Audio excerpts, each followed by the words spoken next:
What's your special sauce? What are you bringing to the table that's going to make people go, yeah, that's new, that's innovative? It really will help to inspire your team.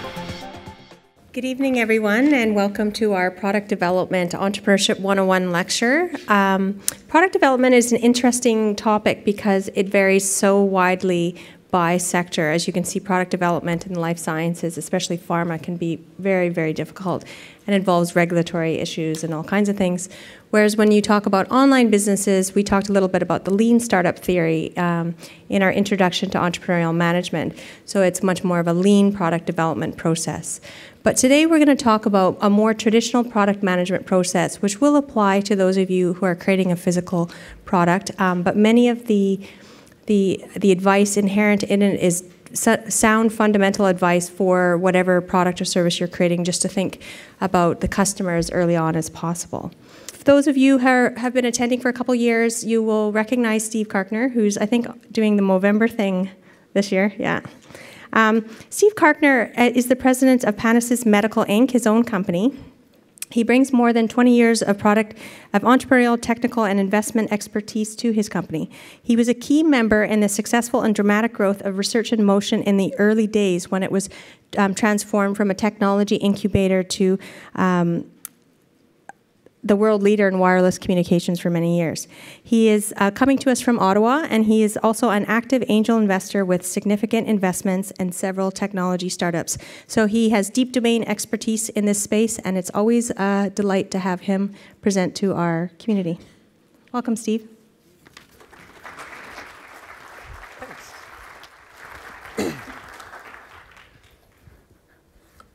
Hey everyone, and happy Movember. I'm glad you mentioned that, so you're not all thinking that I just have a dirty face today. My first time ever. Anyway, so today I'm here to talk about product development, and I can't cover everything in product development because obviously it's huge, and when you're going to undertake any kind of development process, you're going to want some people around you who have hopefully done it before. But what this is really designed for, this presentation, is for the visionary. And I'm making an assumption that a lot of you either are visionaries or want to be visionaries or have some sort of a great, cool idea in your head.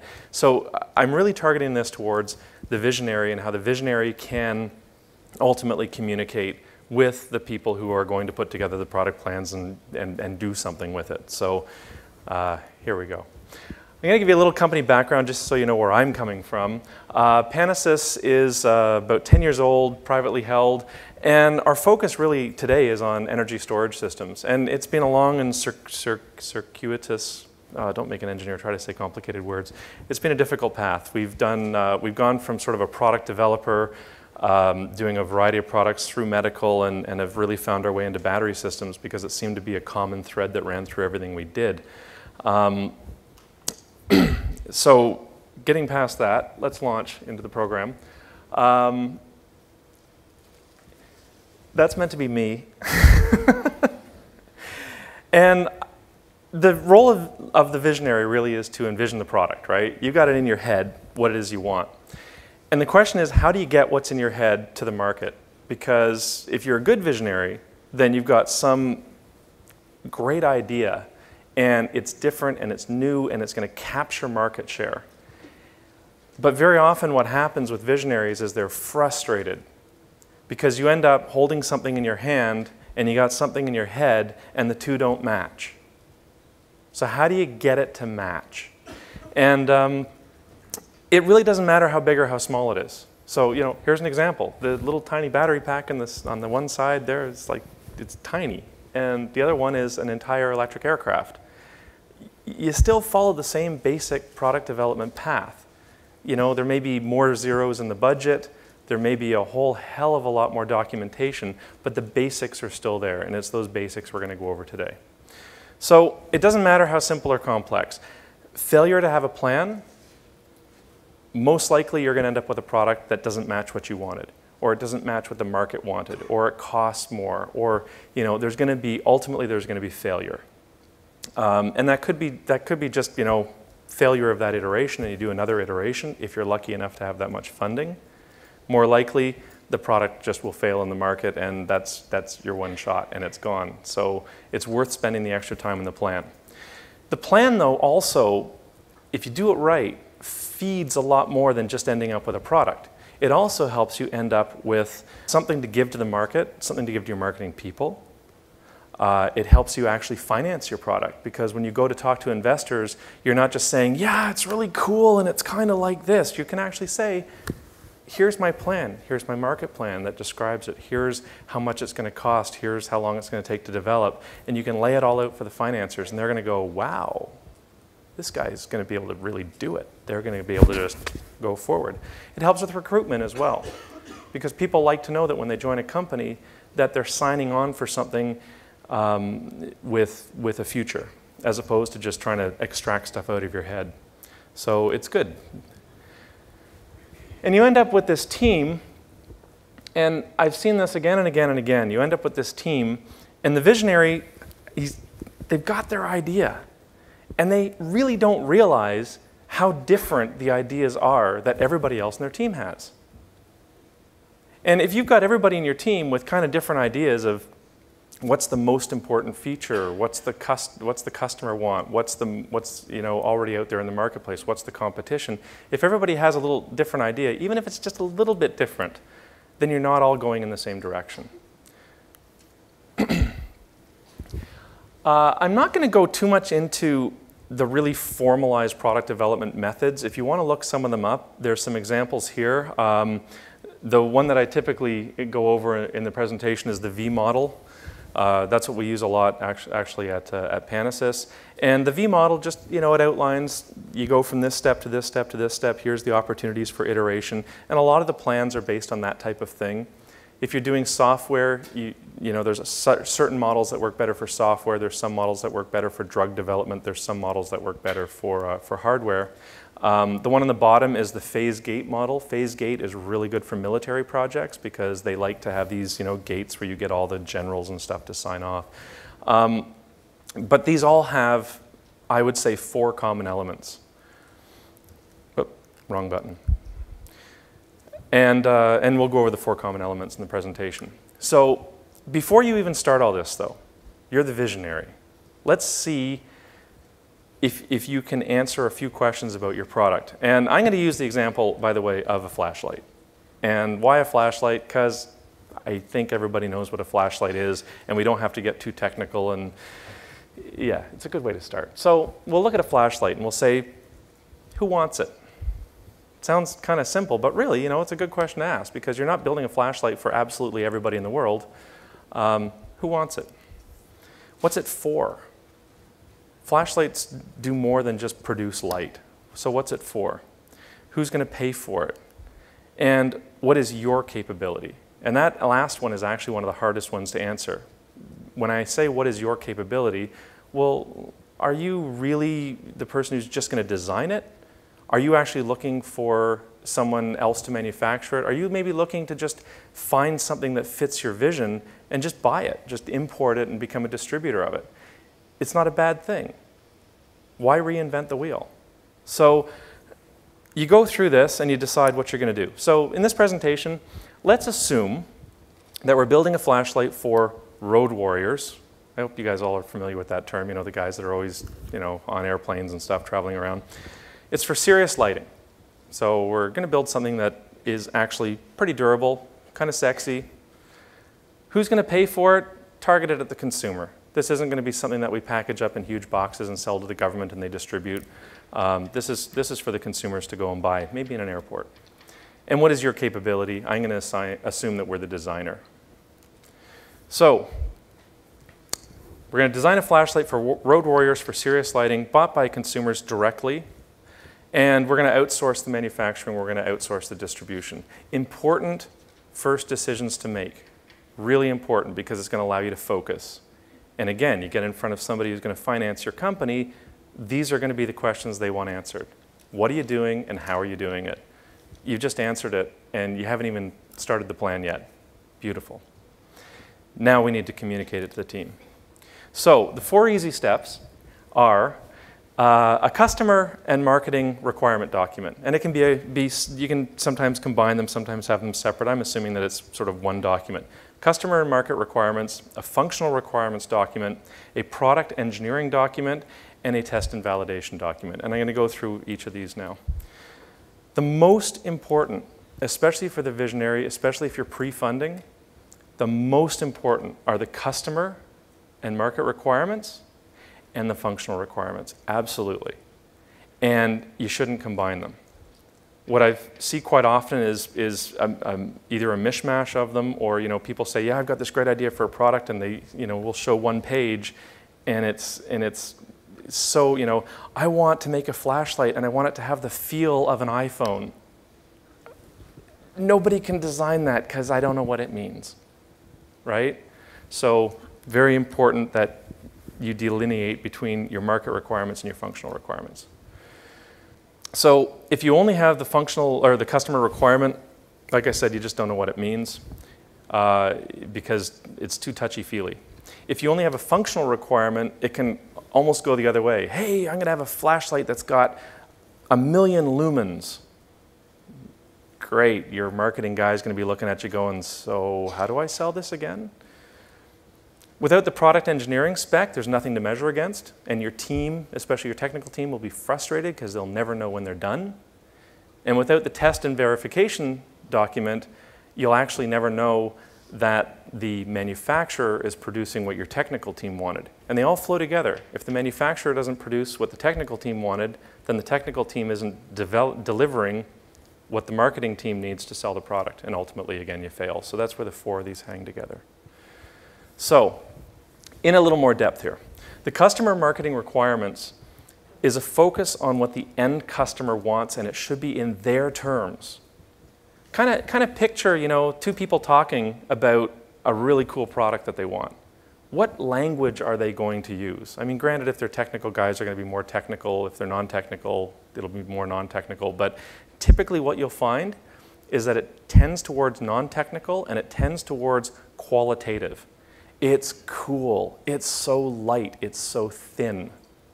They won't say, wow, it's like 5.2 millimeters thin compared to the last one that was 6.2 millimeters. No, they're just going to say it's so thin or it's so much thinner. Qualitative, that's your marketing and your customer document. If you write this properly, you can actually use it to test the market. And I'm not talking about an actual test marketing where you get a bunch of people in a room and show them a prototype. That's really, really, really expensive. I'm talking about fake brochures. This is the stuff that feeds your fake brochures, and you can go and show people and say, what do you think of this? See what their reaction is. Really a cheap way of doing your focus groups. It should also encompass what you as the visionary would say to your customers. What are you going to say to convince them to buy your product? Okay, so the example was Road Warrior wants a flashlight that's incredibly durable. It can't fail. I want to be able to throw it in my luggage. Again, it's all quantitative. I'm not giving G specs on my shock and vibration, stuff like that. So ultimately what you've got is you've got the visionary now, and you've got your sales or your marketing, maybe even your marketing communication, depending on how big your team is. Some of these people are wearing multiple hats. Might even be you talking to yourself. But ultimately you're describing your sales pitch. And the end result is you've now got a visionary and a salesperson talking the same language and agreeing on what the product should be. Maybe it even changes what the visionary saw. I assumed in here that the visionary was, going to stick to his guns. But, maybe the salesperson comes in and she says, hey, have you considered, this product over here in the market? And maybe the visionary starts to change what he's looking for, and it can work out very well. So let's look at some more examples. Again, looking at the flashlight. We want it to be durable for the situations that the Road Warrior faces. We want it to be lightweight, small. We want it to fit anywhere. We want a bright, even light. We want good battery life. Price, maybe not so important for a Road Warrior. If we were selling it, at Walmart, if it was a stocking stuffer, that would be a completely different value proposition. But, these guys have money, and it should have an appealing look and feel. Qualitative, all qualitative. But it's important to outline each one of these because as you move on, you're going to want to make sure you've addressed each one of these. The last one is, your special sauce. All that stuff's kind of a little bit boring. What's your special sauce? What are you bringing to the table that's going to make people go, yeah, that's new, that's innovative? I don't know what it is. Integrated USB storage, there we go. You can also use comparisons in the customer marketing document. That's really useful for just starting to guide some of the numbers to say it's as durable as a mag light. It's lighter than, you know, something else. You can pick these different ones, even using this as your pricing comparison. They may be obvious to you. They should be obvious to you as the visionary, because if you don't know the market better than anybody else in the world, you got a problem. These should be obvious to you. Are they really going to be obvious to your engineer? Are they really going to be obvious to the subcontractor who's manufacturing it? Probably not. So that's why you want to start putting these into the document. And it really will help to inspire your team to see this document and to go, that's what we're doing. And what's really neat is when you're you know, talking about what you're doing and you're using these qualitative terms and you're getting excited about the market, and the first time you like walk in on two people on your team who are going, man, this is great. We're going to be the best. We're going to be the lightest, the brightest. You know, they start to actually use the language that you've instilled in them. They start to use the language that becomes common and becomes almost a brand of your company. Moving on to the functional requirements, this is where you're going to go through that list of, you know, qualitative things that I talked about, and you're going to try and put some numbers on these.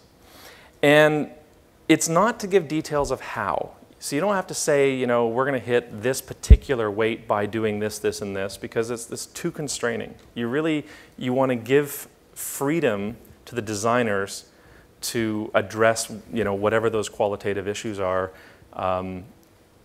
Give them the ability to have some creative freedom. So I want it to be lightweight. Lightweight means X. Don't care how you get there. Beautiful. Now you might see 3 or 4 different alternatives, 10 different alternatives, but now you can start to iterate and very quickly get to a very cool product. I like to see goals in these. My personal preference is to set a goal and to set a stretch target. It's really helpful because the stretch target often becomes a bit of a special sauce for your product, but if everything is a stretch target, then the product becomes impossible and your team ends up frustrated. So if they can hit all the goals and deliver 1 or 2 of the stretch targets, they're happy, you're happy, and you've got something that's new and unique in the marketplace. The stuff that's impossible to put a number on, qualify it as best as you can. So what's an example? The look and feel ones are always difficult, and that's some places where, you know, you say I want it to look and feel great. In this document, you might say with a rubber-like coating, or, you know, anti-slip or something like that, without necessarily saying, you know, it's going to be this particular material of this thickness and this durometer. So the engineer and the visionary are working together, including the marketing person, or sales, or whatever it happens to be, maybe everybody. And you're going through each one of these different things. So you say lightweight. What does lightweight mean? Less than 50 grams with a stretch goal of 40. Your marketing person might not understand what that is. That's fine. In the meeting, you know, you meet with them. You say, here's an example of our competitor's product. It's 55 grams. We're going to be 50. And we're going to try for 40. They'll get that. So you go through each of these. You define each of these. You try to avoid feature creep. Feature creep is kind of scary. Again, especially when you have that marketing person in the room, because they're going to want absolutely everything in the world. Everything they've ever seen any of your competitors do, they want all of it, all at once, and lighter. So try to avoid feature creep. It's okay to ask for the impossible. If you don't ask for the impossible, as a small company, as a startup, you're not going to get the interest of the nation in general, because you're not different enough. You're not different enough for people to depart from the safe companies they're used to. And as you move beyond the technical specs, you need to now start putting in place details of how you're going to get there. So This is what we call the product or the engineering specification. And this is where you're now really getting down into the low level. You're getting into something that you can hand to a development team and say, this is what I want you to design. I think a lot of people in here are, especially when you're starting out with a smaller team or a smaller company, a lot of people subcontract out the engineering. And you can get burned really quickly doing that if you don't have a good engineering specification ready to go. Don't ask for the engineering subcontractor to write this spec, because they'll have your marketing spec and it doesn't give enough guidance. They'll iterate and iterate and iterate and iterate, and you'll waste a lot of money. It's not that they don't know what they're doing. They know exactly what they're doing. It's that together you can't quickly get to the point where you've got all the numbers in place. So you end up iterating and iterating and possibly doing 3 or 4 complete designs before you actually get to the final product. The best way to control the iteration is to put these numbers in place to make sure everybody agrees on them, and then you can go out and you can say to your engineering subcontractor, here's exactly what I want.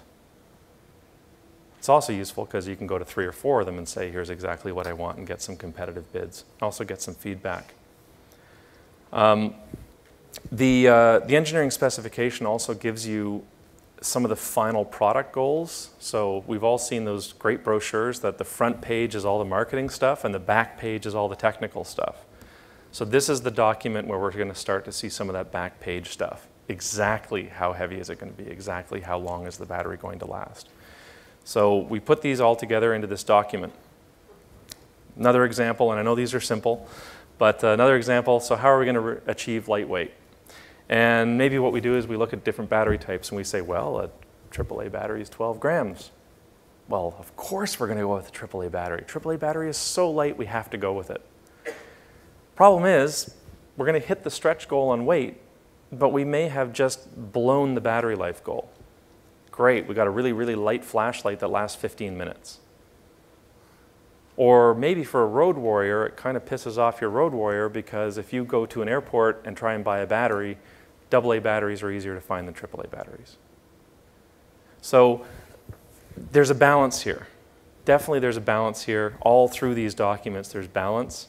And this is why you want the stretch goals and the regular goals, so that very quickly you can go to this and say, okay, AAA battery looks like the best solution because it's light. Now let's compare it against all those other goals. And it works its way all the way back to that original marketing requirement to make sure you haven't missed anything. You haven't put out a product that meets every single thing but has one thing so wrong that it'll never sell. So we look at the sum of the parts and we say, all right, let's go AAA batteries. We're going to use the titanium housing to make it really, really light. We can do that because we've got money to spend on this one. And we go with an LED light bulb. So that's what we're going to do to increase the battery life. We couldn't use a regular light bulb with the AAA battery, but maybe we throw an LED in there and, you know, there's all this balance. And ultimately you come up with you know, the end result. It's going to weigh this much, it's going to cost this much, it's going to run this long. And this is a great time to iterate. You haven't engaged the engineering company yet. You haven't built the prototypes yet. This is the best time to iterate.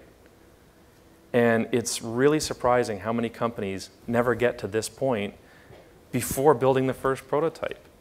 In fact, I would say it's stunning how often that happens. And the money that's wasted in the products that end up sitting on the shelf, and very often you'll look at that first prototype and go, oh my gosh, what were we thinking? So iterate on paper, iterate on pretty drawings. Make little clay, you know, make little clay prototypes.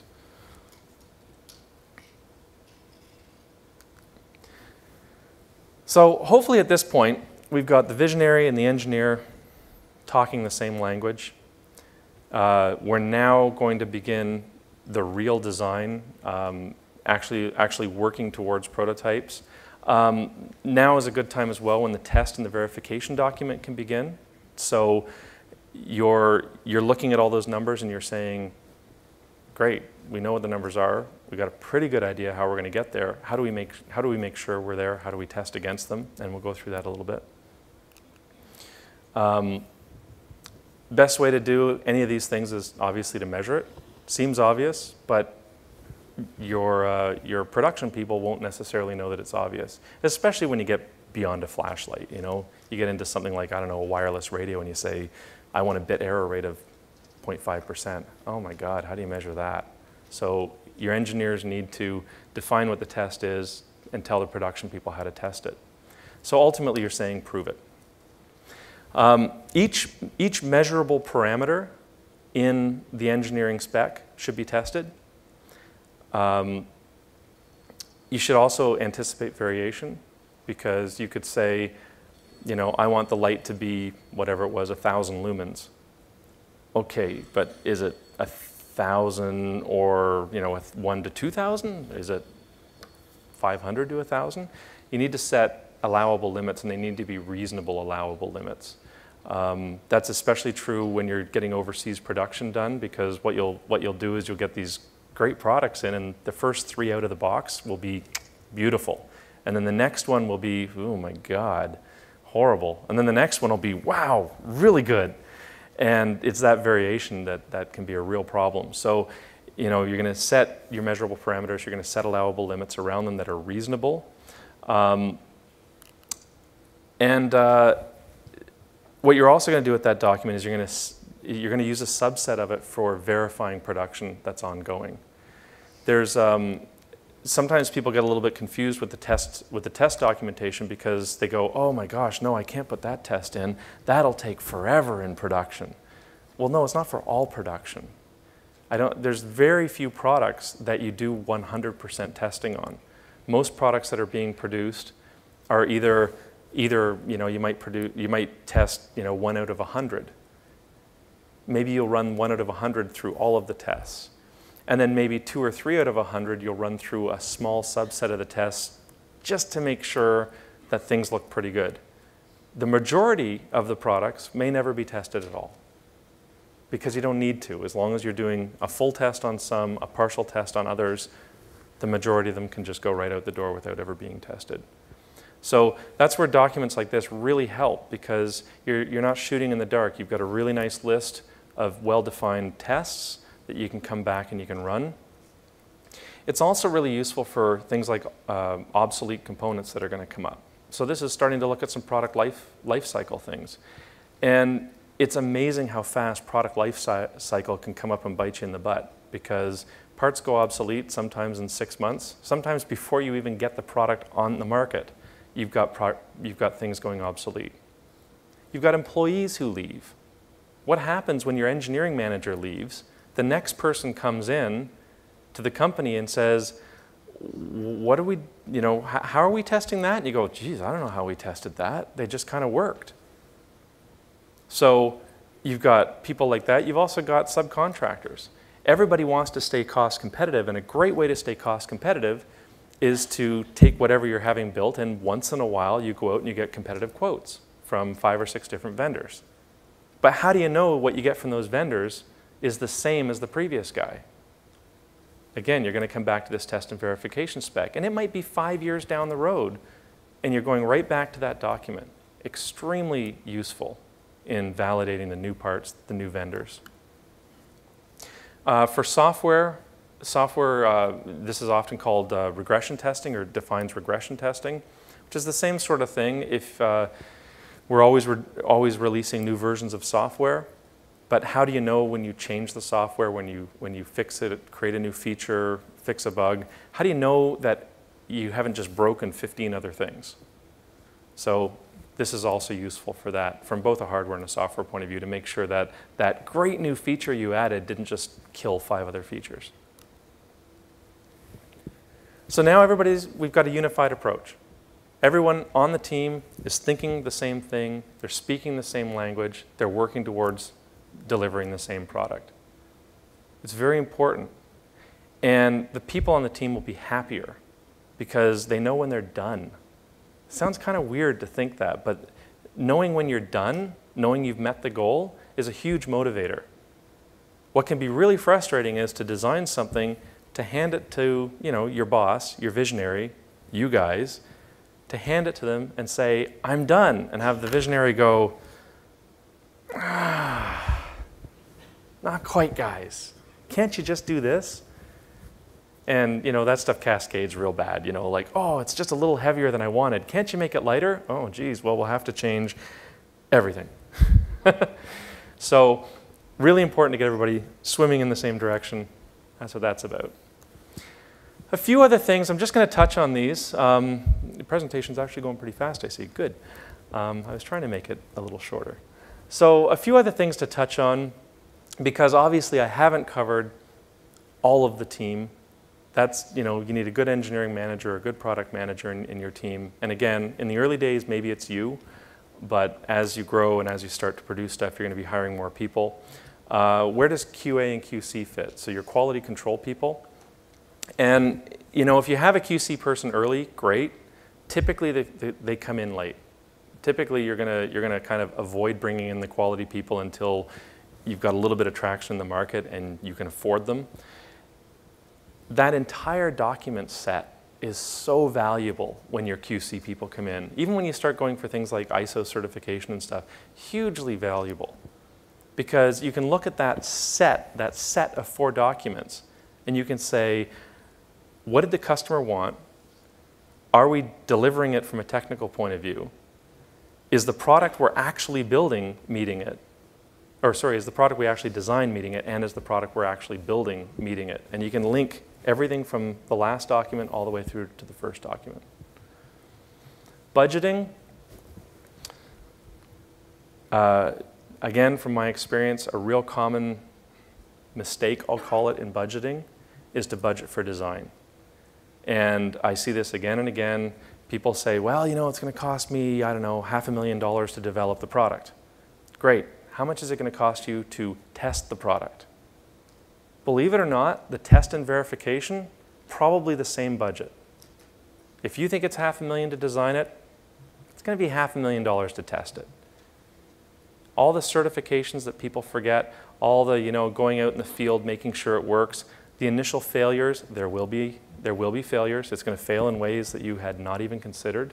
And how do you address those? How do you get on a plane and go see that customer?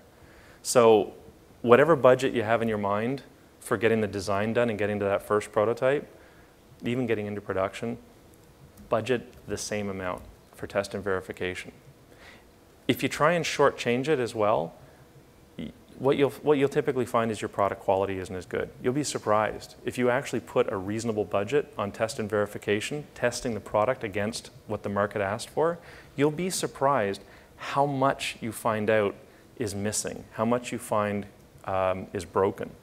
And if you fix it then, it's a lot cheaper, and the market will reward you because they'll be a lot more impressed with your product.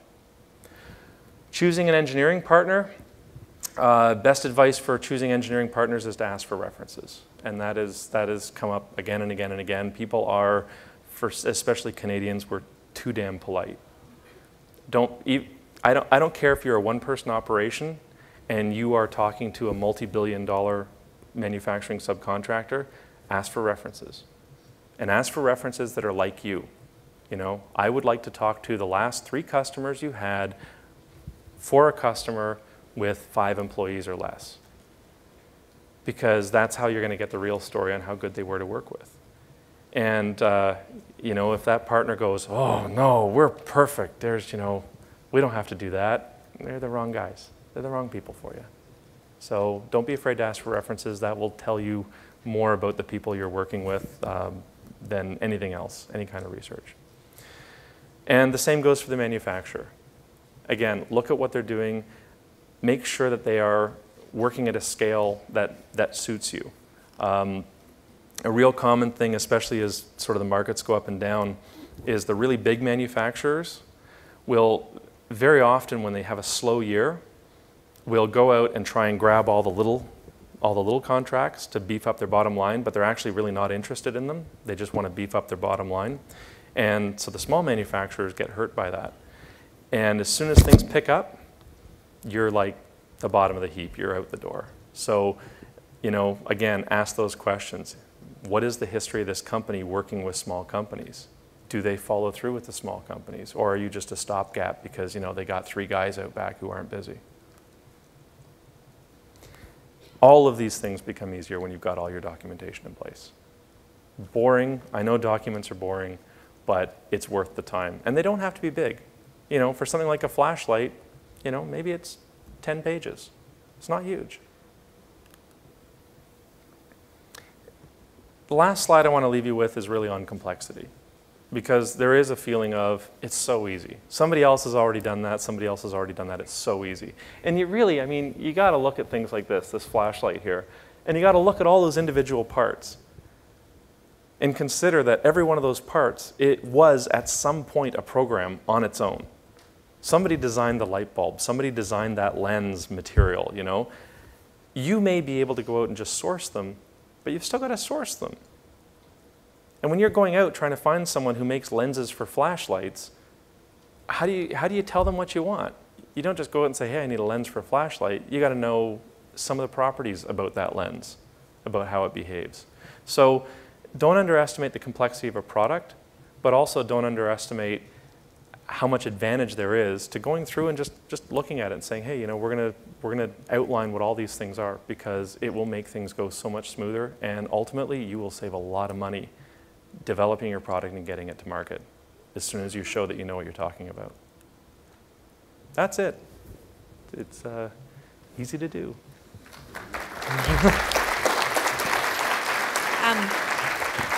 So we have a couple questions that are coming in from those on webcasts. One came in sort of the earlier part of your presentation on, can you please tell us a little bit more about what you mean by a stretch target? Do you mean those functions that are not necessary for the minimum viable product? I wouldn't necessarily say the functions that are not necessary, because typically the function is necessary. It's really more about the performance of the function. It could be, I guess it could be a function if it's something like, I don't know, we've got a flashlight that's got 2 colors or even 1 color, and the stretch goal is going to be to have 4 colors. I guess that could be considered to be adding a function, but it's really that type of thing. Something that marketing has identified as a good feature to have, but recognizing that without the feature, the product could still be a success. So that's what I mean by stretch goals. I hope that answers the question. And another question from the webcast is, would you recommend, or could you recommend, some web-based products which could facilitate product documentation and team collaboration? No, because there's so many. There's a good business opportunity for somebody who wants it. Yeah. There are so many products out there. And frankly, I mean, even big companies often will use just spreadsheets. Some people are still using Microsoft Project. There are some great, you know, ERP systems, MRP systems that are designed for this type of thing in the big corporations, and everything in between. There's a lot of free products out there as well, and a lot of free products that have really nice trials. So for example, they'll say you can have 3 users on your system, and as your project grows and you add more users, then you start paying. So you can get a really nice feel for how they work. Another question from the webcast is, how has product development changed over the course of your career? Do you find that it's subject to trends, or is it sort of, it stayed the same? Or does it need to be faster now? Product development has changed actually quite a lot, mainly because of the accessibility of the internet has added so much in terms of things that are already available. So product development very much used to be reinventing the wheel. You know, you'd almost do everything. Today, very often when you look at your product, your special sauce, those particular things you do really well, you might want to engineer from scratch, but a whole lot of it is buying other people's stuff and sticking it together and almost becoming integrators for a lot of these things. Also, finding suppliers has gotten so much easier.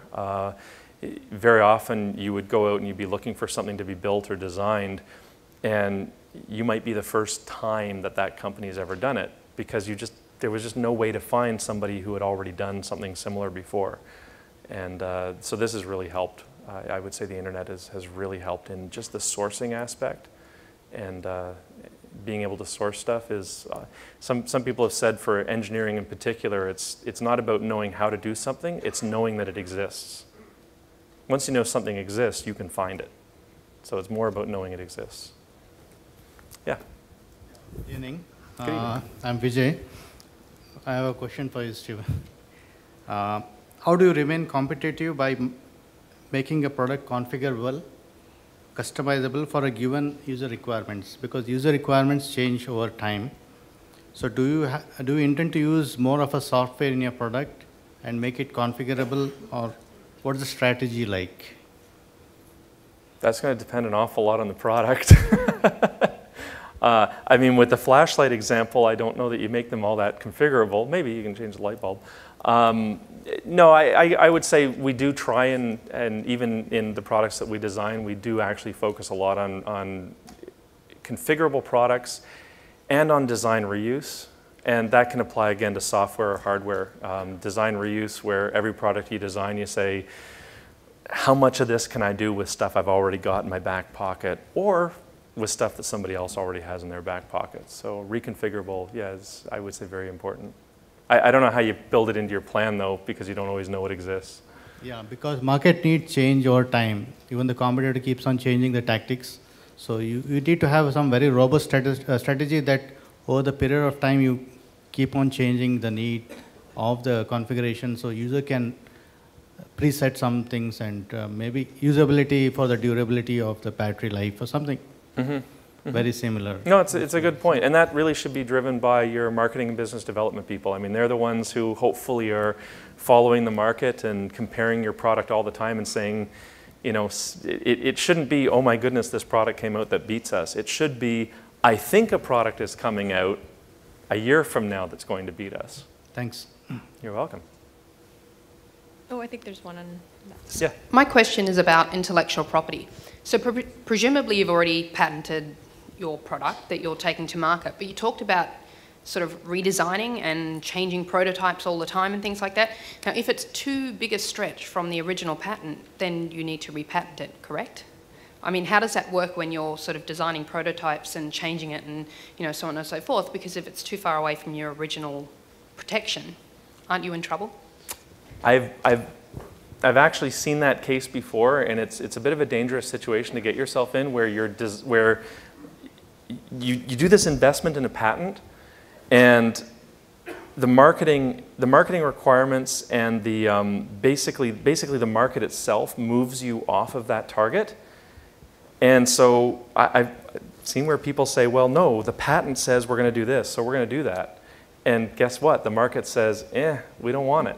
So if you can repatent, I like that idea. If the place where your product is moving to, you still have an ability to get a patent in place, great, that's wonderful. If you don't, then maybe you go off into that direction and you say, hey, I hope we have enough gray area there from the patent we have. And frankly, I've been involved in enough litigation to be able to tell you that most people don't understand patents enough, that your patent can be sort of technically here and your product can be technically here, and nobody will notice.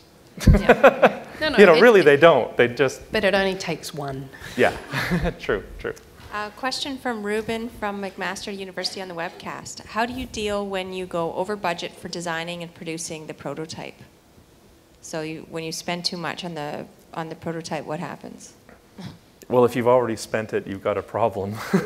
Hopefully you don't overspend, and that's really the whole point of having these documents in place, is to make sure you don't overspend. Because, in fact, if you have things like that engineering spec, the nice thing about having really good numbers is when you subcontract that to an engineering design firm, assuming you're not doing it yourself, when you subcontract to the engineering design firm, you can actually say, I want a fixed price, or I want a cap on this that you guys are not going to go over.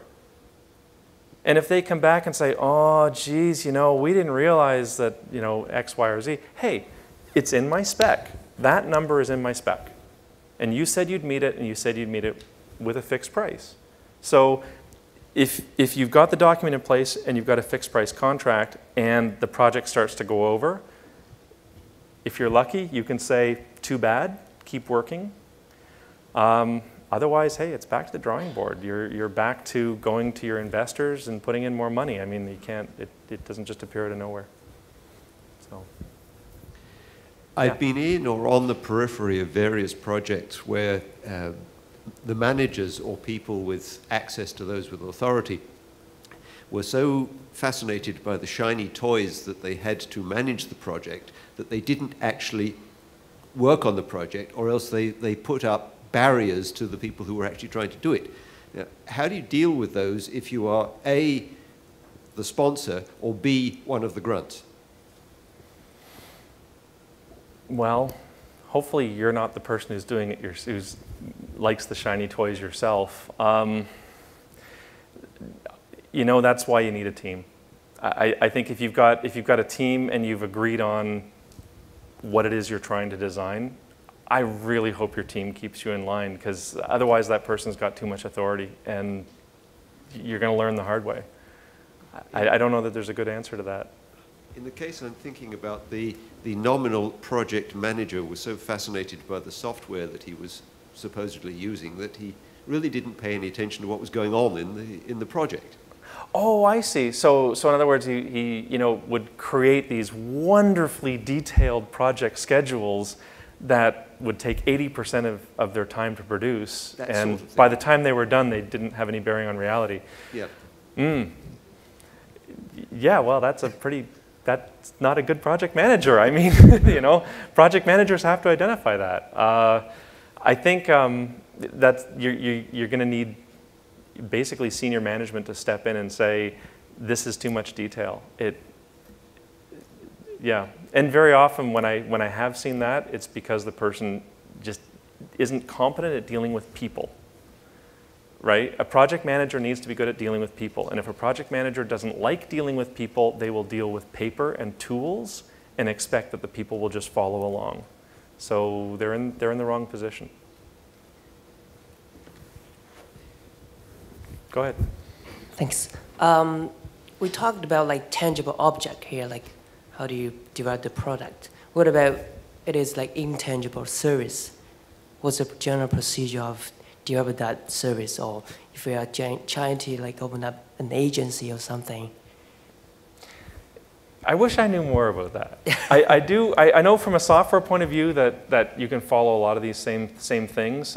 Services, again, maybe some of the hardware aspects don't fit, but things like the marketing plan, making sure that whatever service you're offering fits what the market needs, I think would still very much apply.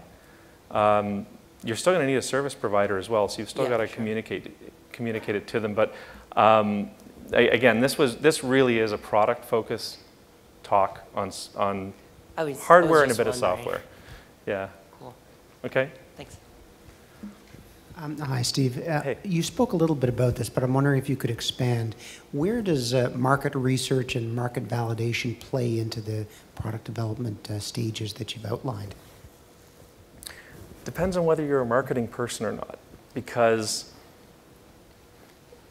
the visionaries who are really successful often don't use that, or they only use it after the fact to verify what they already knew. So I think there's a place for it. I think the place for it is after the visionary and your own marketing team have said, we think this is going to be cool. Let's go out and poke at it and test it a little bit. Even then, I've seen some fabulous, fabulous successes that went against what the market asked for. And actually, RIM is a good example. We had customers asking us for stuff in the early days, and we said, no, you don't know what you're asking for. And we delivered a different product, and they loved it. So one example I'm thinking of is credit card companies. We did this huge credit card terminal because we did a little one, and they said, it's so small, it didn't feel right, it felt cheap, it didn't feel like a credit card terminal, so they asked for something bigger. So we did a big one, and I did a clear back on it. And I still remember showing them the product and saying, but wouldn't it be nice if it was smaller? And I flipped it over so they could see inside that it was all full of air. And the next product we did became the first BlackBerry Pager. The BlackBerry Pager was originally more of a really was targeted more towards credit card terminals. So it's funny to see how, in that case, what the market told us, and we had marketing firms and all that stuff, everybody told us big and clunky and big keys, and nah, it was wrong. Thank you. Okay. Yep. Hi. From the presentation, I learned that before you approach the engineering firm, you need to define all your technical goals so that you can go up to them and say, I want this, this, and this. But what about if you have a vague idea in your mind about a product and you're not really sure what all the technical numbers should be? So what do you suggest? You go to the engineering firm and get an initial feel for it, or if it's even possible or not, or something? Yeah, if you're at that stage and you don't have somebody on your team who can help you put the numbers behind it, I would say approach a smaller engineering firm that really is used to working on programs like that. And quite often they will put in their own time to sit down with you and help you understand what the art of the possible is. You can also do a feasibility study. And actually when our company, when we used to do product development as a service, when we would have a customer come to us like that, we had a flat rate. We would charge, I think it was like $10,000 or something, but basically we'd say, for this price, we'll do a complete feasibility analysis for you. And we pretty much lost money on every one, but the point wasn't to make money. The point was to work with the person who had the idea, help them put the numbers on it. And our hope was that if we did a good job at that we would then get awarded with the contract in the end. But it didn't always happen. Probably about maybe 60% of the time we would get the contract. The rest of the time they would actually take our feasibility study, shop it around, and then choose another company. That's fine. So what you're asking for is a feasibility study. Some will do it for free and some will charge you for it. Okay, thank you. Yep. Hi. Hi. I was wondering if you could comment on some of the attributes that are favorable or problematic in a visionary, either kind of personality issues or skill set issues. Just any highlights that pop up in your mind. Wow. Attributes of a visionary. Well, attributes of a visionary is probably very similar to the attributes of an entrepreneur. You've got to be really willing to work twice the time for half the pay, believe in the impossible. This is what our visionaries need to do, and to basically ignore the market in many cases and say, I don't care if the economy is going in the toilet, I'm still going to develop something that's huge. I think there's a certain amount of insanity that makes visionaries truly good. The best quality, though, of a visionary, I think, is a visionary who understands the need for a team. And that is sadly something that's lacking in visionaries, and visionaries that often don't make it are the ones who say, I'm just so smart at this stuff that I'm going to do it all. And that's when things tend to fall apart. So that's probably the best quality I like to see in a visionary. If I'm going to invest in something, that's what I'm looking for, is somebody who says, I can take it to this point, and then I'm going to do this and this and this to, take my responsibilities and give them to others. Oh. Well, thank you very much, Steve, for coming all the way from Ottawa and sharing your product development expertise with us. We really appreciate it. Okay. Thanks, everybody.